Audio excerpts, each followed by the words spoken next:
Hello. I want to welcome you to The Stretch Show. I'm Lisa L. And today we are talking about how to stand in your power. And it could be as simple as putting a crown on. So my girlfriend got me this. I kid you not. So I had one at my wedding. Do you guys remember getting married? Did any of you guys have these on your weddings? I didn't. That's not true. I totally did have a tiara, but it was in the basement and it's trashed, totally trashed. So no, you don't have to put on a tiara or a crown or whatever you want. But the whole thing about standing in your power is you do have to anoint and appoint yourself as the person who is taking charge of your life. So this is the whole point of standing in your power. And the biggest thing is that people, I think, just don't realize that their power lies within them and that power is a choice. The same way love is a choice, the same way kindness is a choice. Standing in your power is totally a choice that you choose, right? So here's a couple things. I've got 3 tips on how to stand in your power, okay? So I'm holding up the tripod because it keeps sliding down. Oh my goodness. Just need to invest in better technology, right? Seriously, I own 500 tripods. Come on, who can relate here? Who has a whole bunch of tripods? I keep buying them on Amazon and this one keeps sliding down. Anyways, it's all funny. It's all great. I'm just gonna tighten it up more. Oh my goodness. Okay, so number 1, when you're trying to stand in your power, you have to decide that you matter. You have to decide that you are important enough. You have to decide that you are worthy enough. You have to decide that you matter. And one of the quotes that I have, that is literally a quote that I wrote years ago, because this was probably from 2 years ago. And this is what it is. You're going to have to get over what other people did or didn't do for you. It's all about what you did or didn't do for yourself. The real power lies there. And that is the quote.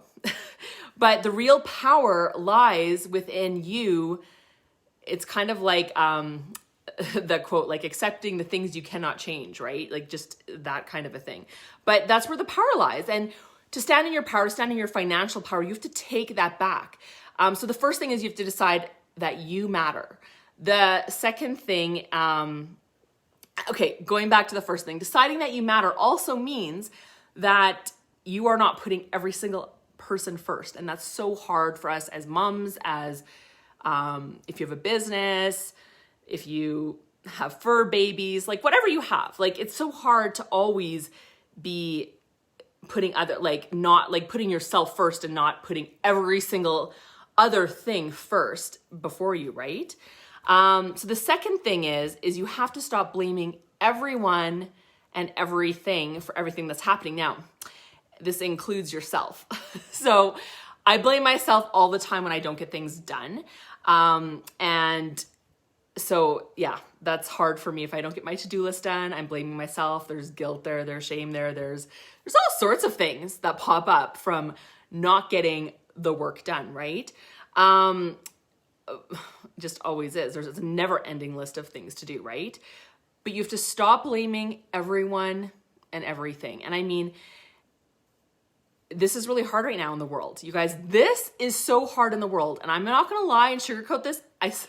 I was saying last night to my group of women as we were out for dinner last night, we went to Vintage in downtown Calgary. We had a lovely steak dinner. It was so nice with a glass of wine. It was lovely. It's just part of the mastermind that I'm in every month.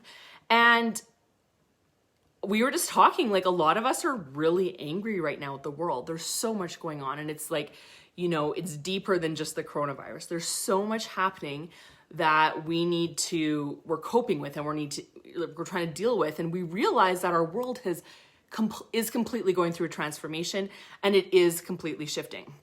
So, but still standing in your power through that and still being able to, I'm just pushing this up now, still being able to stand in your power through that, even with the world being basically going to hell in a handbasket, right? That doesn't mean it's not going to be good again one day. I truly believe that the world is going to go through this transformation and it's going to come out better on the other side. But for right now, it's really difficult and going through, basically birthing pains where We're changing the structure of how things are. We're literally rocking every foundation from governments to healthcare to politics, technology, like every aspect of our lives is changing. So going through that has just been really challenging. And I'm not an angry person by any stretch of the imagination. I found I've been very angry. So letting that go, like I deal with that daily, but I just let it go and not let it get to me too much. But it's great to have people to talk to on that note too. So anyways, but stop blaming the world. This is what it is right now, you guys. We're just going to be going through this huge transformation. And at this time, this is what we're just going to have to go through, right? This is how we get to the other side. We have to go through these birthing pains, right? Whatever you're birthing, real babies, real humans, fur babies, businesses, ideas, like whatever you're birthing in your life, you're going to have to go through this crazy, painful transformation, right? So the third thing to stand in your power is, you guys, you have to get clarity on your big vision, the big vision you want for your life, whatever that is. And then you have to keep asking yourself questions and keep going back and reverting back to that big vision and seeing if everything you're doing aligns back to that big vision, because that's how you know you're standing in your power. So here's some things. You create some plans, you put it in your calendar, you set a goal. You always ask yourself, if you can just ask yourself this every time you're doing something, does this ultimately serve my big vision? And go from there. And the truth is, you'll always find the answers when you tune in to yourself. When you tune in and listen to that still small voice inside of you, you will always find the right answers and you will always do the right thing. Because here's the truth, you can't mess it up. You just can't. Because everything that's happening to you, if you believe it's happening to you for your highest good, for your lessons, good, bad, ugly, whatever it is, if you truly believe it's happening to you for your highest good, then you can kind of live in confidence that way. And that is one of the ways you can stand in your power. So I hope that helps you. I hope that gives you 3 things. You really have to get over the victim mentality. You really have to get clear on your goals. And the first thing was, you have to just decide to stand in your power. You have to choose to stand in your power, and you have to decide that you matter, okay? So that's what I have for you today on how to stand in your power. I do have a podcast that's out. It's called How to Stand in Your Financial Power. We kind of take this topic and go a little deeper with it. If you want to check out financialbliss.ca, there you can get our free investment planner. If you've signed up for that, make sure you've done that and you've received the free investment planner. And there's a video inside the Money Makeover Facebook group for you to check that out. So go check that out at financialbliss.ca. Go check out the podcast, Money Makeover Podcast. And if you want to work with us on your money and all things financial and take that to the next level, go check out wealthspa.ca. And that's what I have for you today. Go out there and live your legacy.